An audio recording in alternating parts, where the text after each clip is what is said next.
Let's give it up for our executive producer, Wendy Jacobson. Director, writer, producer, Shawn Levy.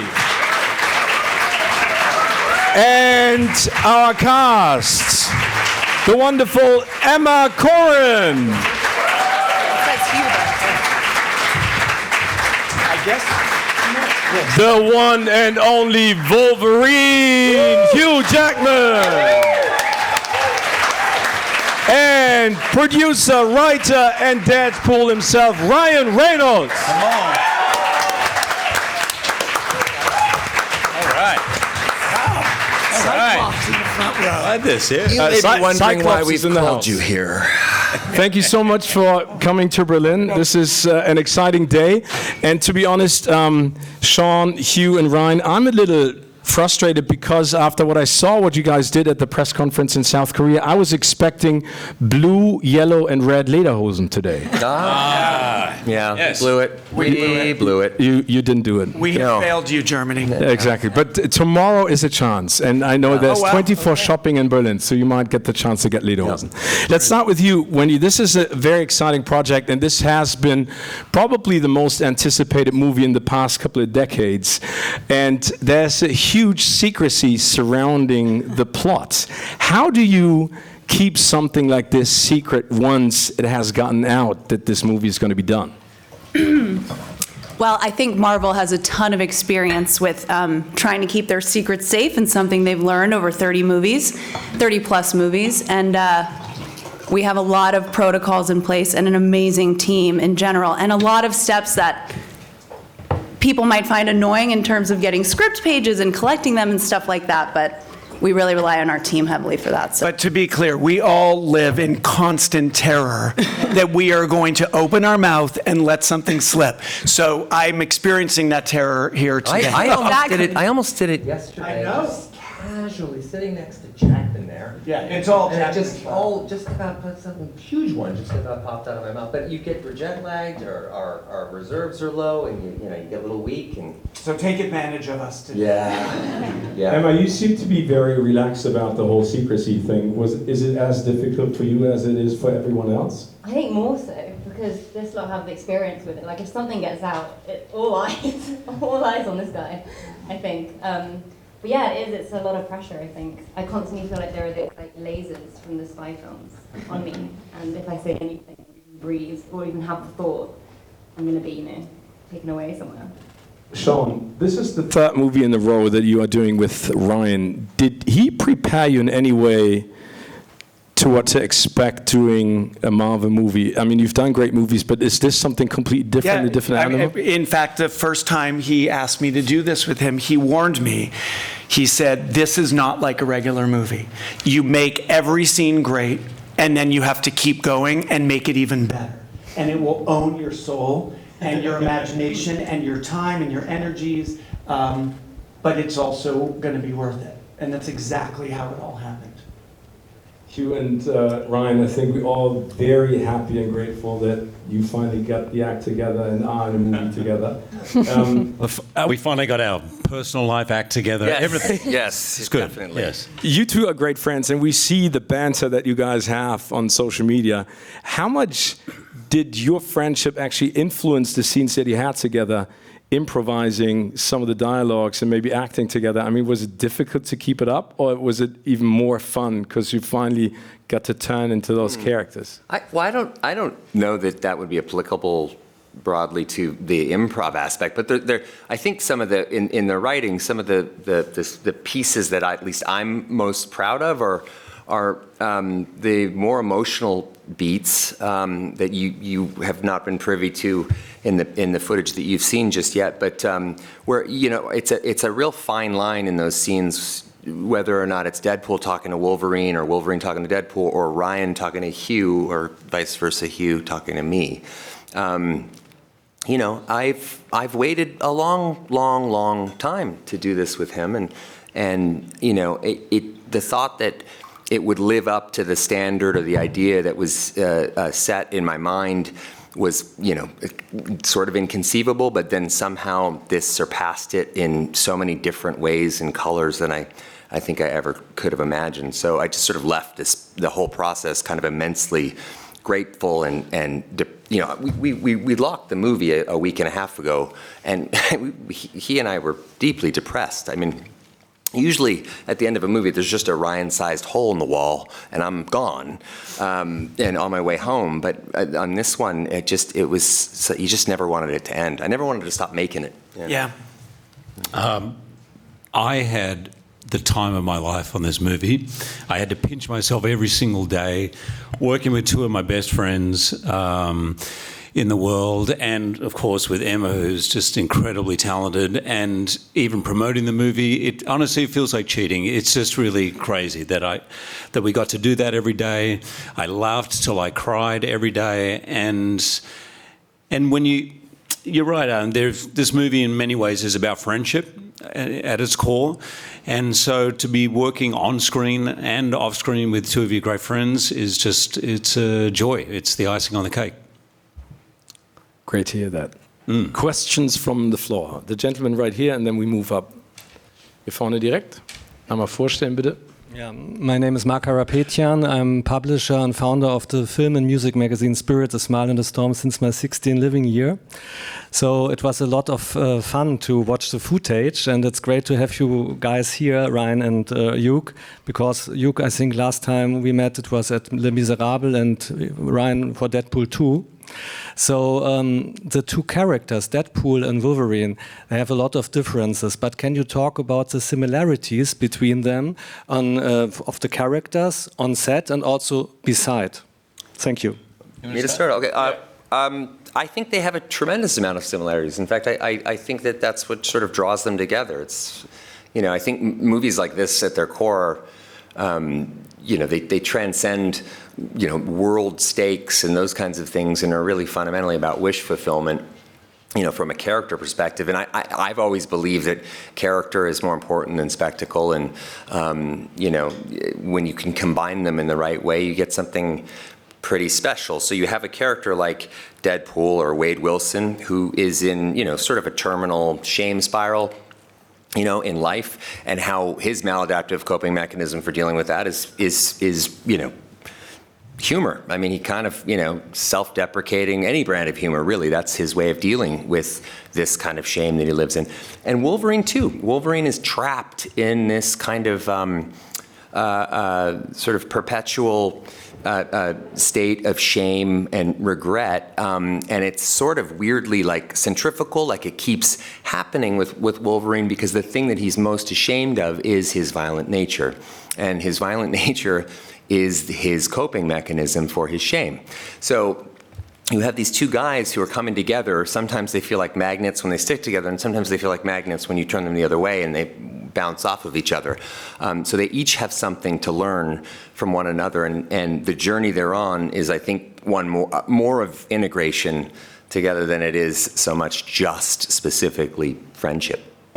Perfectly said, but I think also they're outsiders too, in a way. And it sort of presents differently, like Deadpool wants to be part of the team, and Wolverine's constantly kind of trying to push that away. But for whatever reason, both of them exist a little bit on the outside. They march to the beat of their own drum. And I think having those kind of characters come together, even though they're like the odd couple, reminds me a bit of Nick Nolte and Eddie Murphy in 48 Hours. There's a bunch of examples, but there's a lot of conflict, but there is something essentially about them that they understand about each other. And they also, one thing that I've always loved about it is that there's Wolverine is everything Deadpool wishes he could be. He matters. He's done it. He's been part of a team. People love him. So Deadpool he always wants to, I love that the character, like me in real life, is a bit of a fanboy. I mean, I'm a huge fanboy of what Hugh has done as Wolverine for 5 decades now, 55 years, 60 years of doing this. He started out back then with George Reeve, and I think in some level, Wolverine wishes that he could be at play with his shame and his inner turmoil. And I love that these two guys have that kind of, that's very much on the surface the whole time. Yeah. Shawn, we've been talking about, the two of them working together and how much fun it was to bring these characters to life. What was it like for you to create this magic between the two of them with only one of them being able to show his face? You know, because that's probably something very different in creating, working with as a director. It's a great question. The truth is, and we all saw this every day, what Ryan does as Deadpool and as Wade, because even when he's Wade, he's wrapped in prosthetics. So what Ryan does every day in this performance is so kind of just astonishing to watch. I know we all felt that every day because you're doing it with one less tool without the face. So it's the voice and the body and the nuance of how you craft a performance with those implements. And Ryan does it so intuitively and so elegantly. And he manages somehow to convey, obviously, relentlessly, insanely funny shit. But he also conveys Wade's humanity, which is a real superpower and a testament to what Ryan's done in this character and for this character. Ryan, has it become easier to do it? No, there's a reason it's been 6 years since the last one. Yeah, you know, I mean, there were a lot of pitches, you know. I would go and sit with Kevin Feige, and ironically, the first pitch, when Disney bought Fox, and I went over there to meet my new dark overlords, and I'm sitting in Kevin Feige's office, and there's the Iron Man mask, and there's the Cap's shield, and I'm geeked out. It gets you you get a little rattled. But the first pitch I made was Deadpool and Wolverine, and it was a hard no. And then I went through about 17 more pitches over the years. But each time a pitch maybe didn't land, I never felt sadness. I felt relief. Because at least when I've done these movies, they completely and totally swallow my life whole. And I know it's an uptown problem. I'm not complaining, but I really like seeing my family, and I like a nice sleep in once in a while. And I don't totally love anxiety. So I had some relief then. So it hasn't gotten easier. I think the stakes have gotten bigger, I mean, since Deadpool 2, we've been the way we imbibe media has become so much more fractured and fragmented, and Deadpool is a through and through theatrical experience. I mean, one thing that Shawn has an incredibly long history of is building films and events that are really engineered for audience delight, and the best way to have that kind of collective effervescence is on the big screen in a theater, experience with other people. So to think about all those things as we go into it, and the amount of writing, it's just so much writing. It never stops. It's daunting, So I can't say it's easier. It's harder because I can't rely on some of my lazy tricks that I used to be able to rely on. But I do think, wouldn't you agree, Ry, that the injection of Wolverine to this team up that we have all waited for, it gave this movie a reason to exist. It's the why. It's the exact why we needed to, Why are you making this? That's why, I mean. He's why. Yeah. He's why. Yeah. Question from the gentleman over there in the back.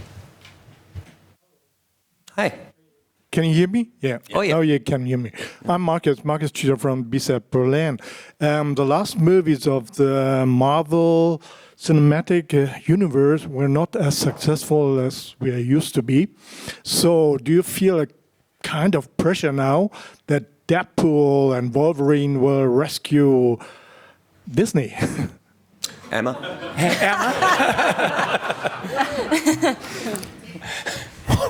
You serious? No, I really don't want to answer it, but I will if no one else is going to step up. You know what? I can do it. I'll do it. All right, Do yeah. it. Hit it. Well, I didn't grow up watching Marvel. So again, I'm perfectly poised to answer this question. But I've sort of had a crash course in really quickly getting to know very intimately the sort of foundation of this huge franchise. And is it 85 years of comics? I read in my information pack. Correct. 85 years. Someone did their homework. Thank you so much. Had to. No idea. But no, seriously, it's been so long, and this story is so beloved by people and is beloved from when they're kids to when they're adults. And I'd never realized before that it's not just about the action sequences and about superheroes. There's so much heart to these stories.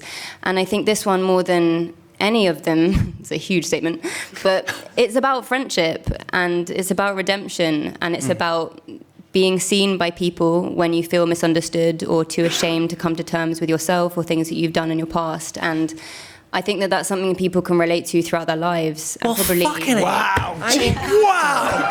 That is, can we leave?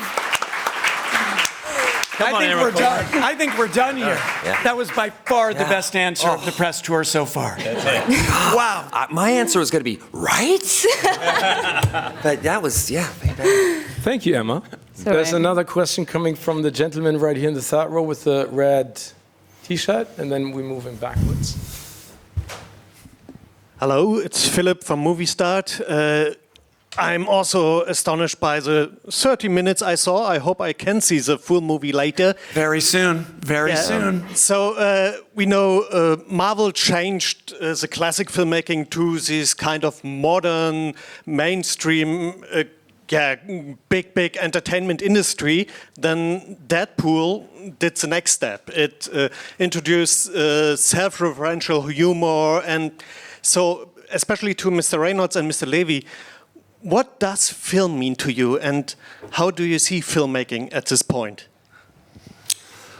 Emma? Yeah, Emma, hit it, Emma.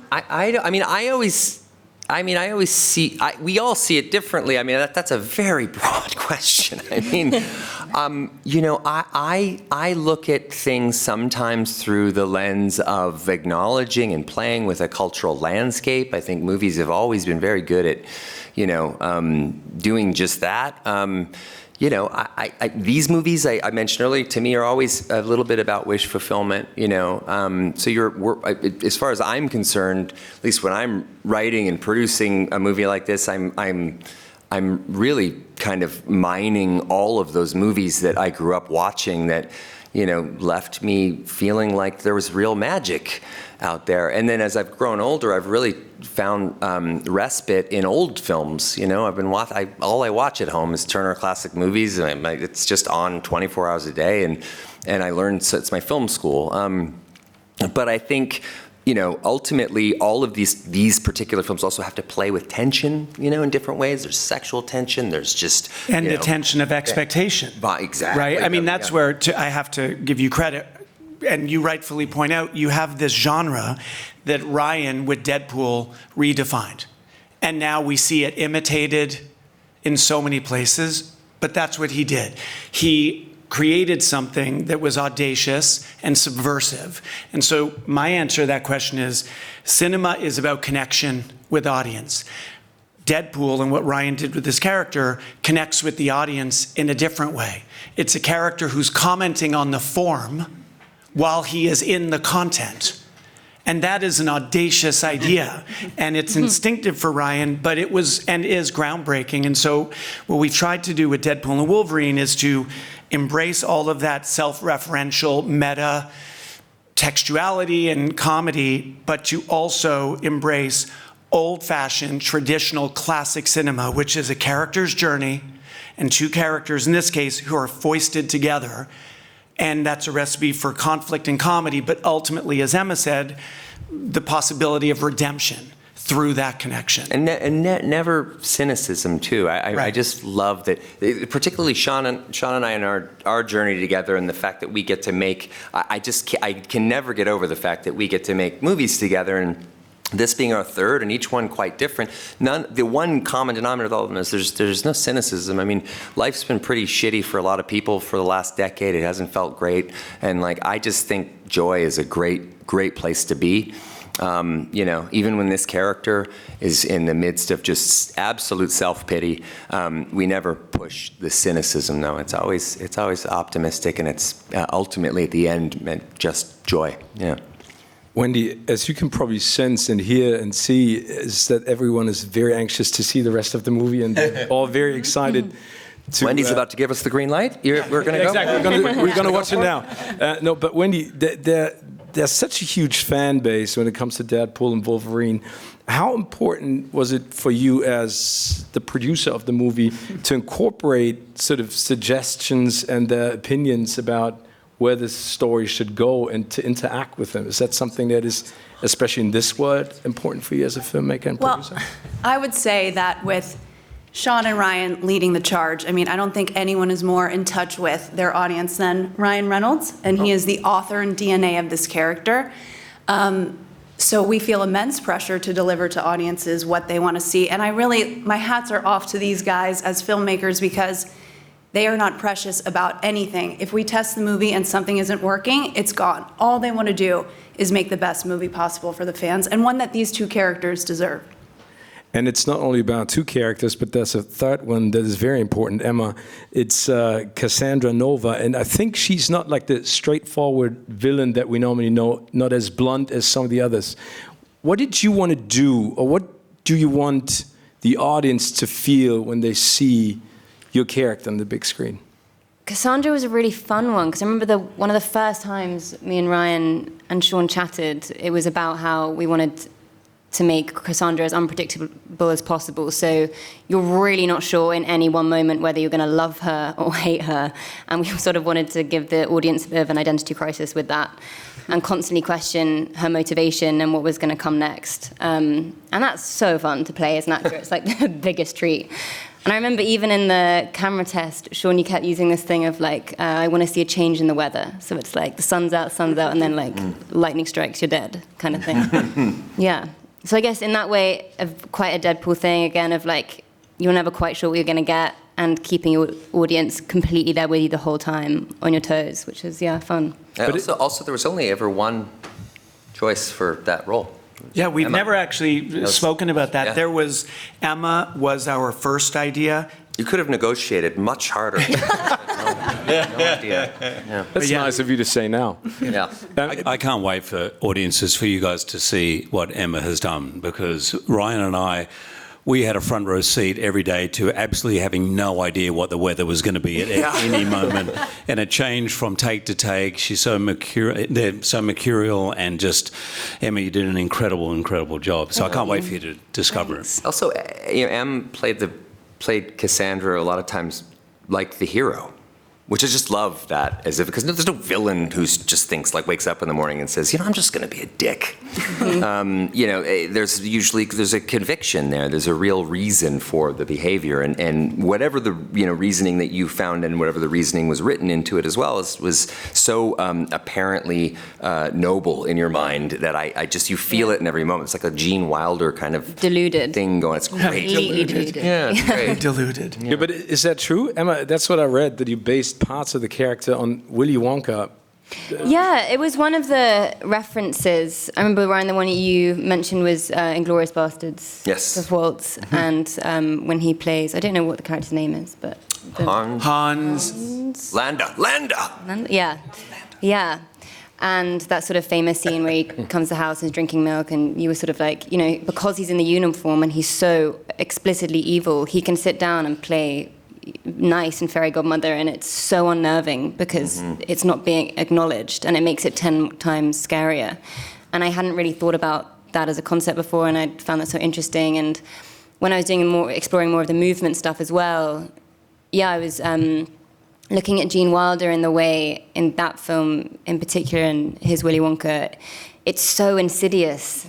He's sort of like poise and his airiness and his flightiness, and all things that point towards him being sweet, almost too sweet, like the child snatcher sort of vibe. And lures you in, and then you don't know what you're gonna get.